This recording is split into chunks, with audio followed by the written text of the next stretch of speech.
Os irmãos, talvez não todos, mas a grande maioria, devem ter acompanhado a construção do salão ali atrás, né?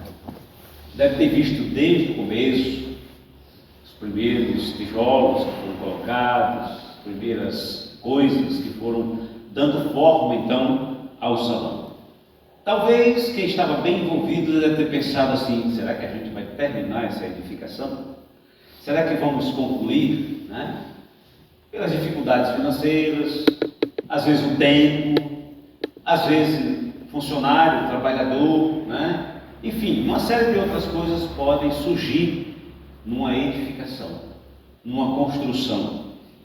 E às vezes estão bem animados, de repente você levanta 2, 3 paredes rapidinho. Eu digo isso porque por uns 2 anos eu fui servente de pedreiro e eu sei como é rápido você levantar um muro, uma parede, e aí demora os acabamentos, né? Os detalhes, porque acontecem muitos detalhes numa construção. Mas será que isso também reflete na vida da igreja, na vida do cristão?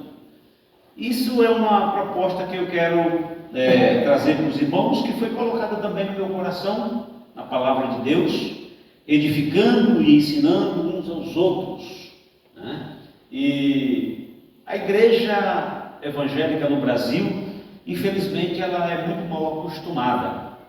Ela sempre acha que quem edifica e quem ensina é um pastor, um missionário, alguém que estudou para isso, alguém que se preparou durante alguns anos.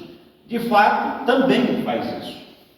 Mas a igreja aprende muito quando ela entende que ela, dentro dela, precisa um ensinar o outro, precisa um caminhar com o outro, precisa um edificar, colocar um tijolinho cada vez no crescimento, no desenvolvimento espiritual uns dos outros. Os textos que nós lemos fundamentam isso, eles mostram isso, exatamente. Em 22 de abril de 2016, se nós formos procurar no Google, nós vamos encontrar algumas obras que infelizmente desabaram, simplesmente ruíram. 5 obras públicas que desabaram. Temos, por exemplo, o desabamento da recém-inaugurada ciclovia Tim Maia, no Rio de Janeiro. Chama a atenção especial daquele grupo que foi inspecionar toda aquela obra que ruiu, que o que levou tudo isso a acontecer foram, de fato, material de segunda linha, material que não foi colocado no devido lugar. Isso há poucos meses antes das Olimpíadas, essa realização faraônica veio a ruir na cidade. Ponte sobre o rio Cotinguiba, BR-101, Sergipe. A ponte de mais de 60 anos, que fazia parte da BR-101, desabou em 2015. No município de Laranjeiras, na região metropolitana de Aracaju, em Sergipe. Àquela altura, a ponte já estava interditada para o tráfego de veículos, mas ali continuava passando algumas carroças, alguns pedestres. Era usada aquela ponte por essas pessoas. Com a queda, 4 pessoas ficaram feridas, e ali naquele momento tinha 40 cavalos caminhando naquela ponte. Eles caíram todos, 17 morreram. O desabamento foi provocado por falta de manutenção. Ainda deixou toda a região sem água. O que já é sem água, ficou mais ainda sem água no Nordeste. No mês em que seria inaugurado, em julho de 2014, o viaduto Batalha dos Guararapes, que fazia parte do projeto do BRT de Belo Horizonte, desabou, atingindo 2 caminhões, um carro e um micro-ônibus. 2 pessoas morreram e 22 ficaram feridas, devido aos danos na estrutura. Danos estruturais, derrubou aquela construção. E por fim, o rodoanel as obras do anel aviário, que tem por objetivo aliviar o tráfego de caminhões nas marginais Pinheiros e Tietê em São Paulo, foram divididas em 4 trechos, dos quais 3 tiveram problemas, desabamento. O de maior repercussão foi o do trecho sul, em novembro de 2009. 3 vigas de sustentação de um viaduto em construção do quilômetro 279 no trecho sul desabaram sobre um caminhão e 2 carros. Também estavam no acidente, ferindo 3 pessoas. A análise do Instituto de Pesquisa e Tecnologia do Estado de São Paulo, ou Tecnológicas, o desabamento foi causado por falta de horizontalidade das bases de apoio. Por que eu estou dando essas notícias tristes para os irmãos? Porque esta manhã nós estamos falando sobre edificação. E se nós trazemos essa ideia para aquilo que o texto propõe para nós de edificar uns aos outros, tem tudo a ver. Porque se nós edificamos como são edificadas ou como foram edificadas essas construções, nós também vamos ruir, nós também vamos abaixo. Quando falamos de edificação, estamos falando de fundação, de construção, ou algo que está sendo levantado, erguido. Na palavra de Deus, especialmente no Novo Testamento, nós temos o verbo edificar, que se refere àquilo que Jesus prometeu fazer com a sua igreja, que se refere às promessas do Senhor para o seu povo. Mateus capítulo 16, versículo 6 diz: e eu lhe digo que você é Pedro, e sobre esta pedra edificarei a minha igreja. Não sobre o nome de Pedro, mas sobre o que Pedro confessou, pois tu és o Cristo, o Filho do Deus vivo. Ainda temos a palavra de Paulo em 1 Coríntios, capítulo 3, versículo 10, que diz: conforme a graça de Deus que me foi concedida, eu, como sábio construtor, lançarei o alicerce, e outro está construindo sobre ele. Contudo, veja, cada um como constrói. É preciso estarmos atentos.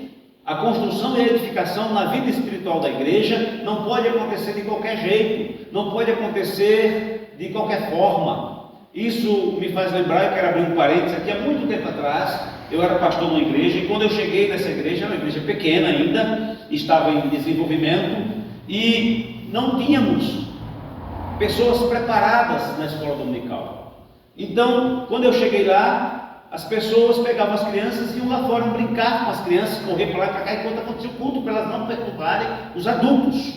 E eu fiquei preocupado com aquilo. Falei, não, mas esse também é um horário que as crianças poderiam estar aprendendo. Brincar é bom, mas tem o seu tempo. E eu fui conversar com a coordenadora da escola dominical. Ela falou, não, pastor, é que o pastor falou assim que criança, qualquer coisa serve. Olha que absurdo. Que tipo de edificação nós estamos começando a fazer na vida da igreja, começando pelas crianças? E aí eu falei assim, não é qualquer coisa serve, nós vamos refazer tudo isso. E aí eu comecei a trabalhar e a treinar os professores, peguei todo um livro que tinha, já um guia para fazer isso, e expliquei que não é qualquer pessoa e nem é qualquer coisa que serve para dar aula na escola dominical. São pessoas chamadas e capacitadas por Deus para poder haver uma boa edificação. O verbo também edificar se aplica ao processo contínuo que precisa acontecer com cada um dos membros do corpo de Cristo. Paulo mais uma vez vai dizer para nós em 1 Coríntios capítulo 8, versículo 1, com respeito aos alimentos sacrificados aos ídolos, sabemos que todos temos conhecimento. O conhecimento traz orgulho, mas o amor edifica. Que maravilha! Aí Paulo vai lá para a carta, da sua primeira carta, novamente, em Coríntios 13, né?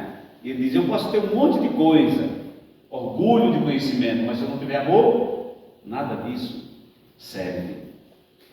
Tudo é permitido, mas nem tudo é permitido, mas nem tudo convém. Tudo é permitido, mas nem tudo edifica. Veja o tamanho da importância desse verbo edificar para a vida da igreja de Cristo, para a vida do povo de Deus. Ainda nós temos Judas, no versículo 20, dizendo: edifiquem-se, porém, amados, na santíssima fé que vocês têm, orando no Espírito Santo. Edifiquem-se.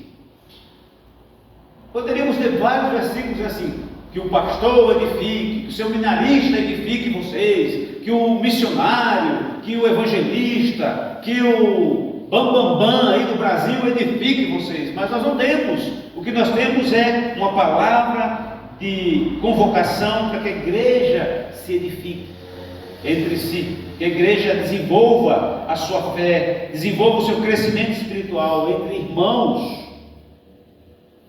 Então, queridos, Deus ordenou como princípio de edificação para o seu povo esse ministério maravilhoso, esse ministério mútuo. Os cristãos devem edificar uns aos outros. Relacionamento que nós temos uns com os outros, eles são marcados, eles são selados pelo amor de Deus na nossa vida, pela prática desse amor. O amor está inseparavelmente ligado, totalmente ligado a uma vida de edificação que a igreja precisa ter. Por isso Paulo diz: só o amor contribui verdadeiramente para a maturidade da igreja. Só o amor vivido pela igreja, edificando então o crescimento e o desenvolvimento dessa igreja, pode de fato dar maturidade a essa igreja, para que ela tenha discernimento em todas as áreas da sua vida. Somente quando desenvolvemos maturidade espiritual, vamos precisar então tomar algumas atitudes para isso. Porque somente quando essa maturidade acontece na nossa vida, então a igreja caminha conforme a vontade de Deus. Ela vive de maneira perfeita, boa e agradável ao Senhor. E para isso nós precisamos então buscar algumas atitudes, ter essas atitudes na nossa vida. Primeiro, fortalecimento. Segundo, ensinar uns aos outros, fortalecer os irmãos. Terceiro, encorajar. Irmãos, é triste quando você vê pessoas dentro da comunidade, dentro do corpo de Cristo, que mais empurram o buraco do que encorajam, que mais dá rasteira do que quer encorajar a pessoa a continuar a caminhada dela. Tem até um hino no hinário presbiteriano que diz assim: muitos que iam bem, agora longe de ti estão. Por que será? Muitas vezes a igreja é um atrapalho na pregação do Evangelho para as pessoas. Porque mais nós queremos que as pessoas sejam prejudicadas do que queremos encorajá-las. Precisamos aconselhar e estar dando exortação uns aos outros. Edifiquem-se uns aos outros. Esse é o mandamento de Deus. Por duas ocasiões, Paulo vai apresentar o mesmo imperativo, a mesma ordem. Quando nós lemos em 1 Tessalonicenses, capítulo 5, versículo 11, ele diz: por isso, exortem-se e edifiquem-se uns aos outros, como de fato vocês estão fazendo. Veja, Paulo encoraja eles a continuarem a edificar um ao outro, a ensinar um ao outro. Paulo vai, no texto que nós lemos, no capítulo 14 de Romanos, verso 19, diz: por isso, esforcemo-nos em promover tudo quanto conduz à paz e à edificação mútua. Esse, queridos irmãos, é um processo que não é específico para uma pessoa, é um processo geral entre nós cristãos. Não é uma prerrogativa dos líderes das igrejas. Às vezes, é mais fácil usar o termo edificar, entrando num lugar e falamos: precisa haver edificação nesse lugar. É muito mais fácil usar o termo para as pessoas, para as igrejas, como eu estou usando nesta manhã.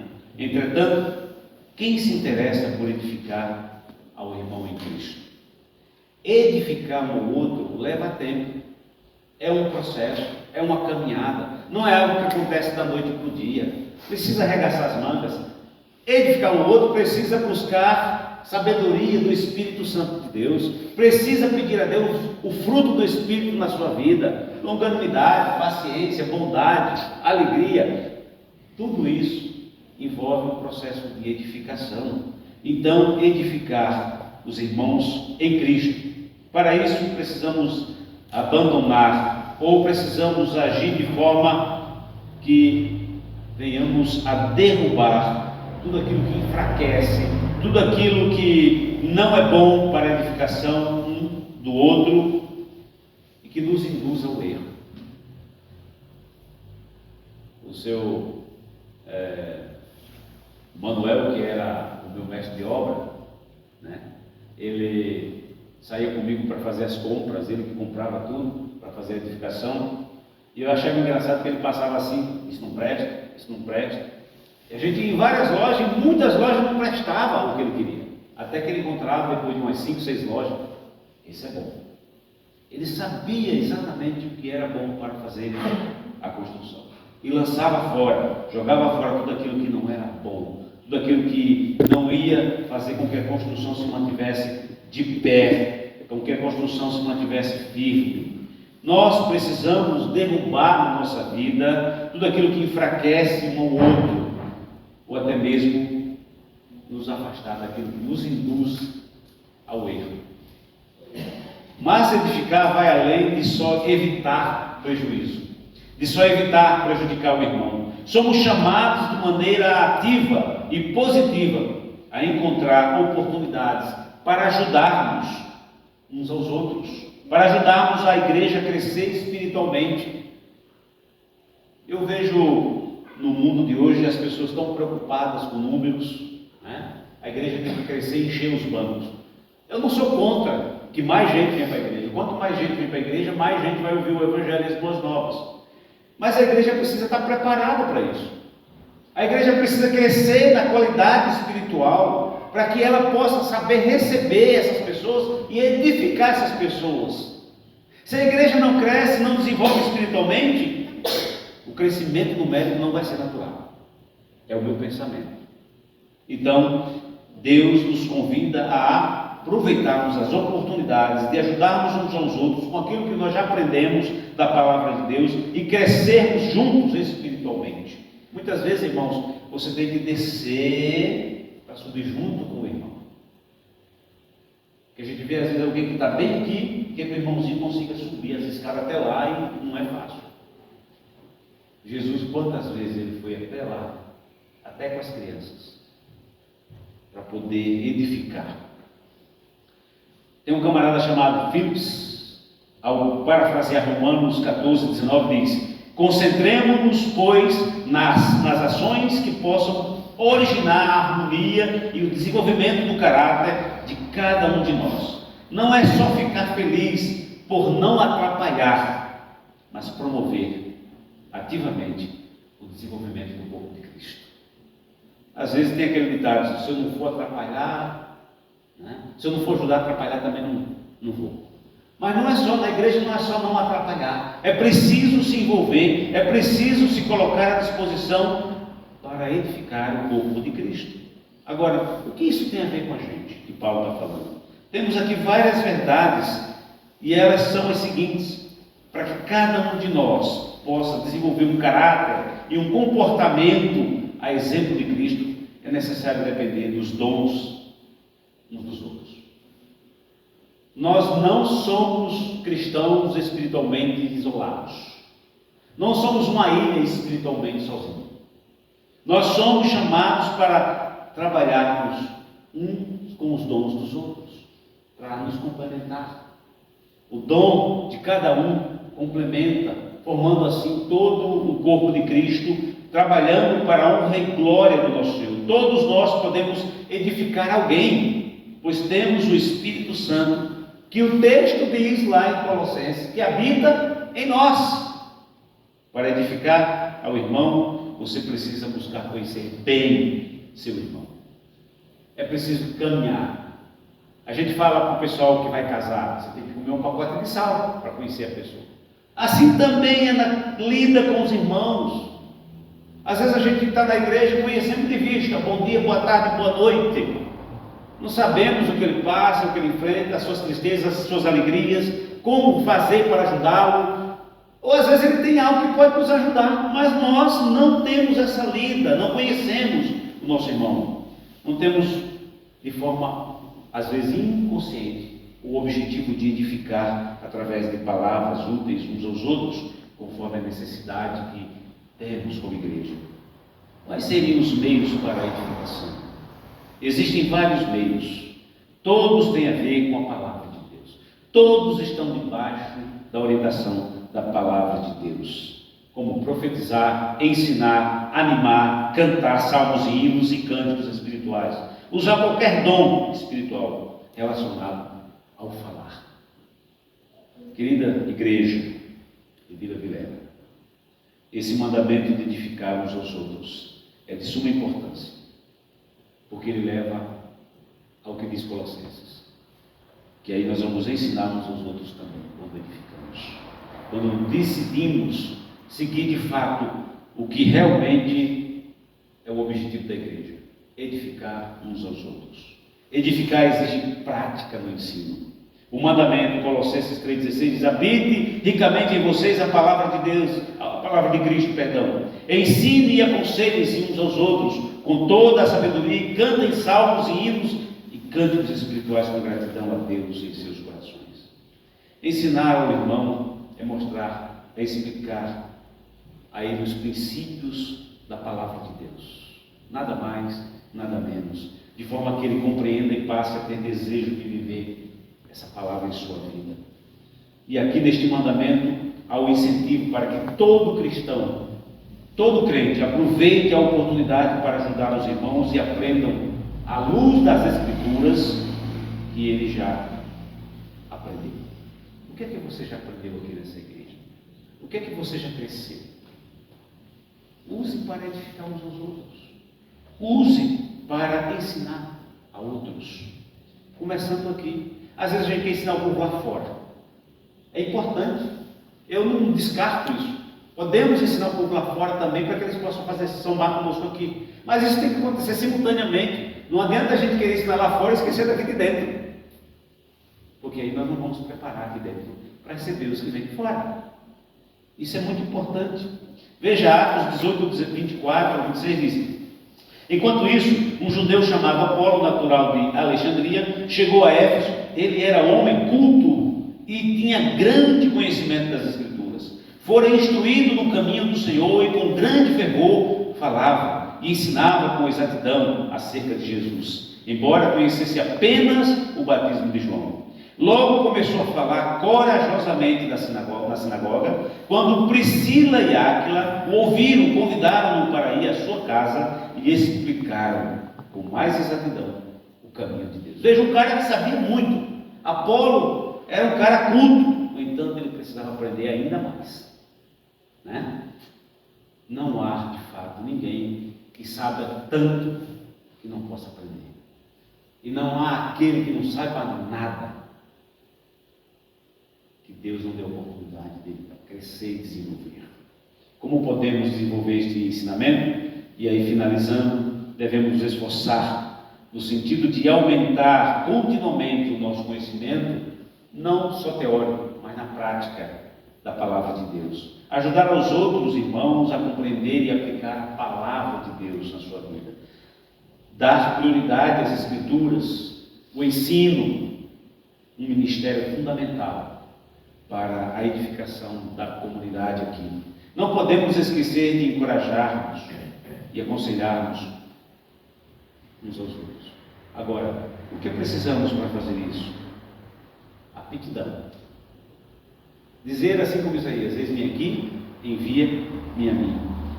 Aptidão para buscar, compreender a palavra de Deus. É o que diz o texto de Colossenses que nós lemos agora há pouco. Sabedoria na comunhão das verdades bíblicas dos outros. Agora os irmãos podem com muita alegria descer aquele salão e ver que bonito ele ficou. Foi bem edificado. Pode ser usado pelos irmãos para vários eventos, para glorificar a Deus. Assim deve ser a vida da igreja, sendo edificada a cada dia, a cada momento. Que Deus abençoe muitos irmãos nesse processo de edificação. Amém. Cantemos